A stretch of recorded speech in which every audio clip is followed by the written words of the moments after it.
Hello students, सो आज हम बात करने वाले हैं मॉलिक्यूलर बेसिस ऑफ इनहेरिटेंस के ट्रांसफॉर्मिंग प्रिंसिपल के बारे में। यस, ट्रांसफॉर्मिंग प्रिंसिपल जो कि नीट में हमेशा क्वेश्चन लेके आता है, लेकिन इस टॉपिक को समझने के लिए आपको थोड़ा बेसिक अंडरस्टैंडिंग होना जरूरी है। तो सबसे पहले समझते हैं ट्रांसफॉर्मिंग प्रिंसिपल क्या कहता है। ट्रांसफॉर्मिंग मीन्स कुछ बदल रहा है, ट्रांसफॉर्म हो रहा है, कुछ चेंज हो रहा है। तो होता है ऐसा है कि आपके पास दो स्ट्रेन होती है, एक बैक्टीरिया की, एक आर स्ट्रेन होती है और एक एसिड स्ट्रेन होती है। आर स्ट्रेन के पास नॉन वायरुलेंट नेचर होता है, means no infection causing nature होता है, और एसिड स्ट्रेन के पास इन्फेक्शन कॉसिंग नेचर होता है। अब आपको पता है कोई भी ट्रेट और कैरेक्टर जीन से आती है, और जीन आपके डीएनए में होता है, और डीएनए डबल स्टैंडर्ड स्ट्रक्चर होता है। आपको थोड़ा कंफ्यूज कर रही हो क्या? देखिए बेटा, आपका एक जीन है, जीन होता है डीएनए में, और डीएनए कुछ नहीं है, डबल स्टैंडर्ड स्ट्रक्चर है। अब सपोज कीजिए यहाँ से यहाँ ये जो स्ट्रक्चर है इसे आप जीन कहते हैं।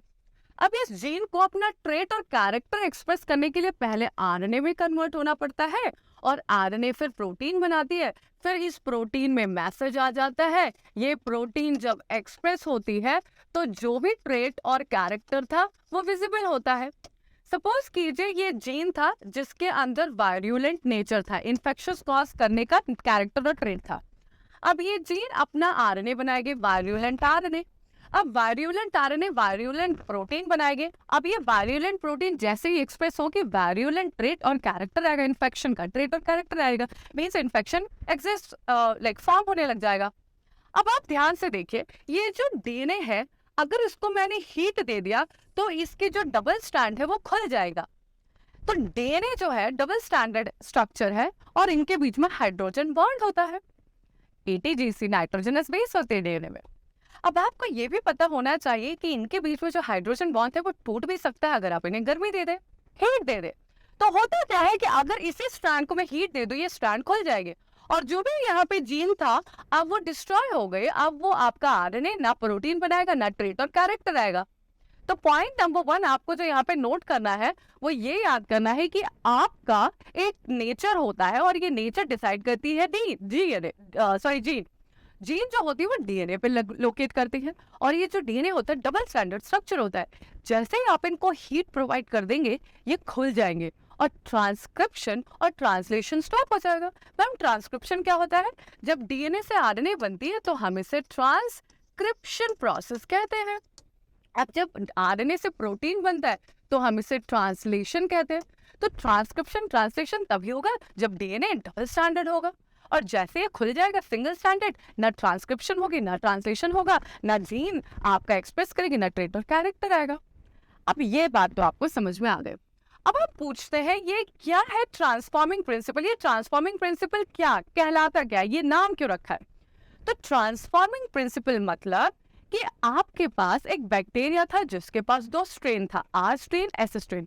आर स्ट्रेन नॉन वायरुलेंट था, एस स्ट्रेन वायरुलेंट था। अब होता क्या है, जब हमने एस स्ट्रेन आर स्ट्रेन को साथ में रखा तो आर स्ट्रेन का नेचर चेंज हो गया। अब आर स्ट्रेन वायरुलेंट हो गए जो जैसे एस स्ट्रेन थे। यस, यहाँ पे थोड़ा सा समय लूंगी मैं आपका। आर स्ट्रेन एस स्ट्रेन को जब साथ में रखा तो कुछ ट्रांसफर हुआ एस स्ट्रेन से, जिसके वजह से आर स्ट्रेन क्या हो गई? ट्रांसफॉर्म हो गई from non virulent to virulent. और आपको पता है एक ही जनरेशन में एक ऑर्गेनिज्म से दूसरे ऑर्गेनिज्म में ट्रांसफर कुछ नहीं, जेनेटिक मटेरियल होता है। तो ये टॉपिक आता है in a search of genetic material. तो एक समय आता है जब आपका फ्रेडरिक मिशर ने बताया कि डीएनए जो है वो न्यूक्लियन डीएनए को न्यूक्लियन बोला, और कहा ये एक एसिडिक मटेरियल होता है जो न्यूक्लियस के अंदर है। तो एसिडिक मटेरियल जो न्यूक्लियस के अंदर है उसे न्यूक्लियन बोल दिया। और इसी समय की बात है जब आपके मेंडल ने प्रिंसिपल्स ऑफ इनहेरिटेंस बताया। तो आप साइंटिस्ट बहुत एक्साइटेड हो गए कि जनरेशन टू जनरेशन क्या प्रोड्यूस हो रहा है, from one generation to another generation कुछ तो पास हो रहा है, तभी तो जो मदर है सेम कैरेक्टर अपने बेबी को दे रही है, और बेबी से उनके बेबीज में जा रहा है। तो साइंटिस्ट उस समय बहुत एक्साइटेड हो गए कि हमें तो पता करना है ये जो जेनेटिक मटेरियल है, ये जो ट्रांसफॉर्म हो रहा है from generation to generation, genetic material है वो क्या है, what is the biochemical nature of the genetic material, क्या ये आरएनए है, क्या ये डीएनए है, क्या ये प्रोटीन है। तो उसी सेंस में एक एक्सपेरिमेंट हुआ जिसे ग्रिफ्थ एक्सपेरिमेंट कहते हैं। ग्रिफ्थ ने कहा मुझे ऐसा लगता है ये जो जेनेटिक मटेरियल है इसका बायोकेमिकल जो नेचर है वो पक्का ही डीएनए होगा। तो ऐसा प्रूव करने के लिए उनने एक एक्सपेरिमेंट किया। तो by the help of Griffith experiment हमें पता चला कि DNA is a genetic material जो ट्रांसफॉर्म कर रही है ऐसे स्ट्रेन जो आपके वायरुलेंट प्रोटीन प्रोड्यूस कर रहा है, वायरुलेंट नेचर है, इससे कुछ ट्रांसफॉर्म हो रहा है, ट्रांसफर हो रहा है, जिसके वजह से आर स्ट्रेन का कैरेक्टर ही चेंज हो जा रहा है। अब इसी एक्सपेरिमेंट को समझना है in a better way in the board. Now see, आपके पास ग्रिफ्थ एक्सपेरिमेंट था, ग्रिफ्थ एक्सपेरिमेंट है। ग्रिफ्थ एक्सपेरिमेंट कहता है कि आप दो चीज ले लीजिए, क्या लीजिए, एक माइस ले लीजिए और आप एक ले लीजिए बैक्टीरिया, और ये जो बैक्टीरिया है वो आपका स्ट्रेप्टोकोकस निमोनियाई है, स्ट्रेप्टोकोकस निमोनियाई बैक्टीरिया है। अब बेटा इस बैक्टीरिया के दो स्ट्रेन होते हैं, आर स्ट्रेन और एस स्ट्रेन। ये जो आर स्ट्रेन है ये नॉन वायरुलेंट है, एस स्ट्रेन वायरुलेंट है, मींस ये जो है इन्फेक्शन करेगा। किसका इन्फेक्शन करेगा? निमोनिया का इन्फेक्शन करेगा। किसका इन्फेक्शन करेगा? निमोनिया का। तो अगर आर स्ट्रेन बैक्टीरिया को अगर हम एस स्ट्रेन बैक्टीरिया को किसी भी ऑर्गेनिज्म को देते तो उस ऑर्गेनिज्म में क्या हो जाएगा? इन्फेक्शन बनेगी, किसकी? निमोनिया की इन्फेक्शन आने लग जाएगी और वो ऑर्गेनिज्म का डेथ हो जाएगा with the help of pneumonia. अब होता क्या है, ध्यान से सुनिए। ग्रिफ्थ बताते हैं मुझे ऐसा लगता है डीएनए एक जेनेटिक मटेरियल है जो ट्रांसफॉर्म होता है from generation to generation, and यही जेनेटिक मटेरियल मैं कहता हूं कि एस स्ट्रेन से आर स्ट्रेन में ट्रांसफॉर्म की गई है, ट्रांसफर हुई है, जिसकी वजह से आर स्ट्रेन का नेचर बदल जाता है, ट्रांसफॉर्म हो जाता है from non virulent to virulent. But ये एक्सपेरिमेंट को प्रूव करने के लिए हमने एक सेट ऑफ एक्सपेरिमेंट करना होता है। तो अब देखते हैं क्या किया उनने। अब उनने एक माइस लिया, ठीक है। इस माइस में जब आर स्ट्रेन को डाला बेटा तो बैक्टीरिया क्योंकि नॉन वायरुलेंट थी तो माइस क्या रही? लाइव रही। इस माइस के अंदर जब आर स्ट्रेन के बैक्टीरिया डाला तो कोई निमोनिया नहीं हुआ क्योंकि नॉन वायरुलेंट थे।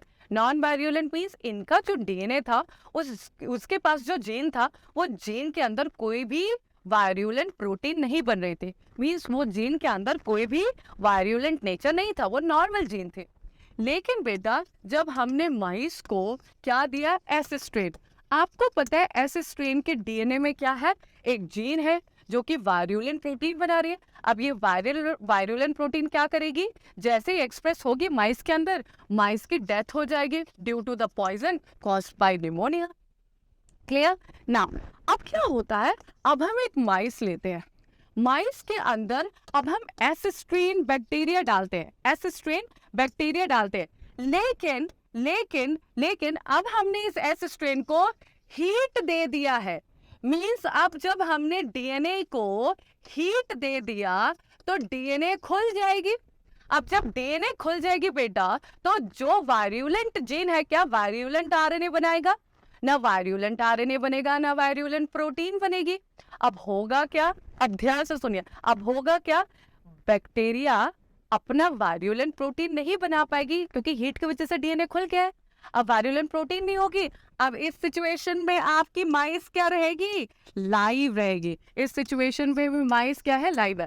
तो जब हमने माइस को ऐसे स्ट्रेन दिया बट ये हीट किल्ड थी, तो उस समय माइस मरी नहीं क्योंकि डीएनए खुल गया। No transcription, no translation, simple way, right.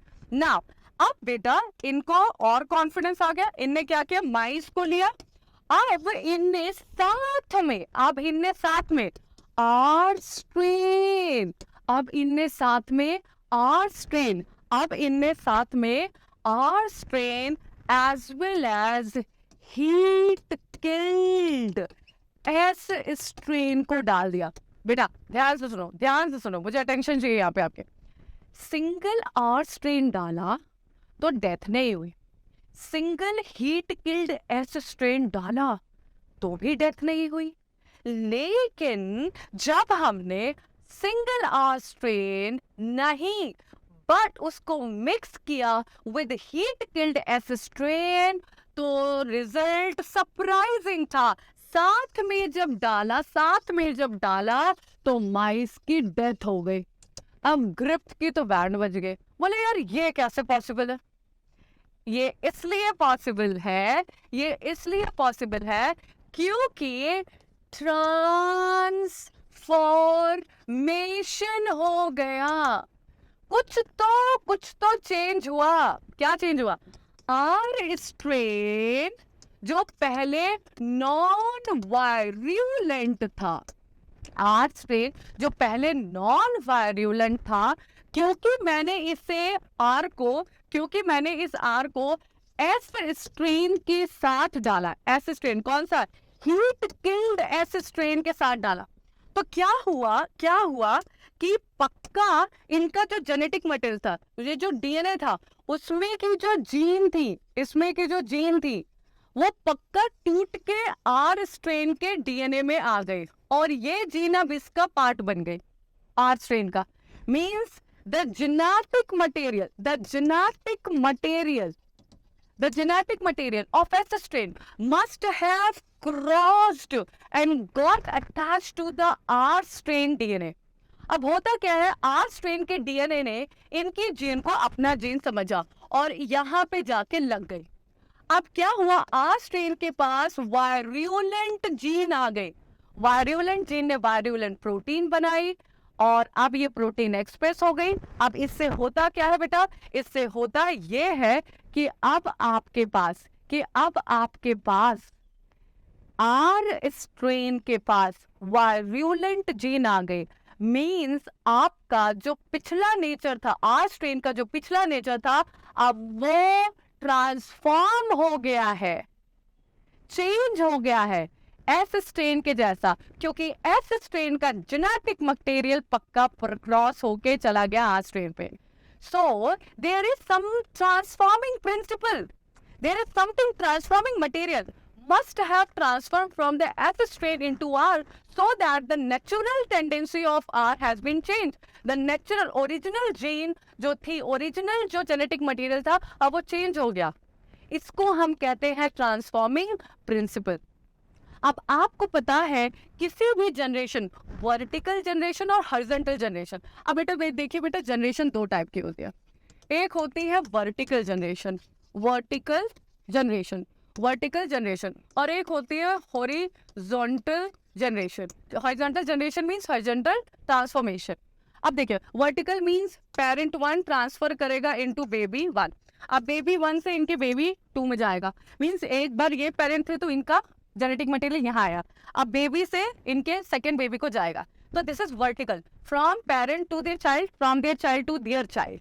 अब हॉरिजॉन्टल क्या होता है, ये पेरेंट 1 है और ये पेरेंट 2 है, तो पेरेंट से पेरेंट को ट्रांसफॉर्म हो जाए। मीन सपोज कि दिस इज बैक्टीरिया 1 बैक्टीरिया 2, तो सेम टाइम में सेम जनरेशन में अगर जेनेटिक मटेरियल, इसका जो जेनेटिक मटेरियल है इसके पास आ जाता है, तो this is called as transformation.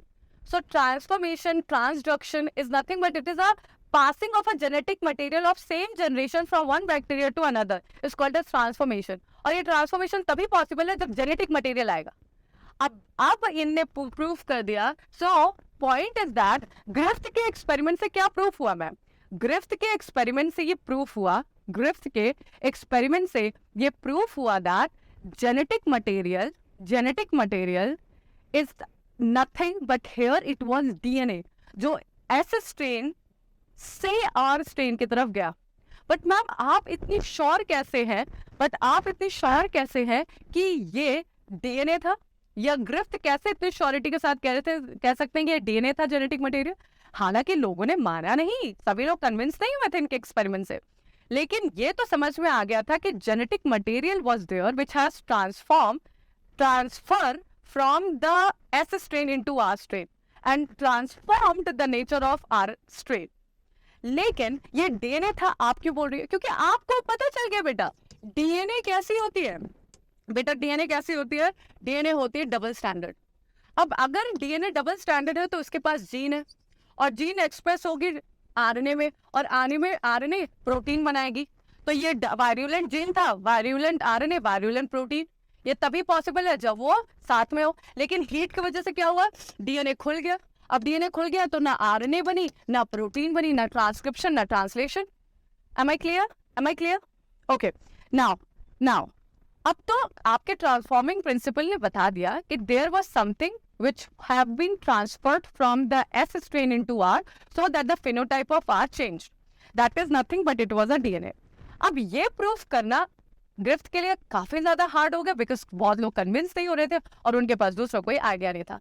अब इस पिक्चर में आते हैं तीन और साइंटिस्ट। यहाँ पे आते हैं अवेरी, फिर मैकलियोड और McArtery, MacLeod, might be McCarthy. Okay, तो Avery, MacLeod, McCarty, not artery, sorry, McCarty. तो ये तीन साइंटिस्ट आते हैं और ये कहते हैं कि मैं बता सकता हूँ बायोकेमिकल नेचर जो ग्रिफ्थ के जो एक्सपेरिमेंट किया, तो biochemical nature of transforming principle, ये जो ट्रांसफॉर्मिंग प्रिंसिपल हुआ उसका जो बायोकेमिकल नेचर है वो डीएनए है, आरएनए नहीं है और ना प्रोटीन है। तो आप ये सोचिए इन्हें प्रूफ कैसे किया होगा कि it is a DNA, not RNA और नॉट प्रोटीन। तो बेटा उसको करने के लिए हमारे पास बहुत ही सिंपल एक तरीका था। अब वो तरीका क्या था? इनने कहा भाई डीएनए है ना, डीएनए को तोड़ा जा सकता है बाय डीएनएज एंजाइम, आरएनए को ब्रेक किया जा सकता है by RNase enzyme, okay, by RNase enzyme. और ये जो प्रोटीन है, इस प्रोटीन को तोड़ा जा सकता है बाय प्रोटीएज एंजाइम, प्रोटीन को तोड़ा जा सकता है बाय प्रोटीएज एंजाइम। अब होता क्या है? डीएनए को तोड़ेगा डीएनएस, आरएनए को तोड़ेगा आरएनएस और प्रोटीन को तोड़ेगा प्रोटीएज। अब होता क्या है, जब आपको पता है जब ट्रांसफॉर्मेशन हो रहा था, ट्रांसफॉर्मेशन प्रिंसिपल हो रहा था, जब ट्रांसफॉर्मेशन प्रिंसिपल चल रहा था, तो इनने क्या किया?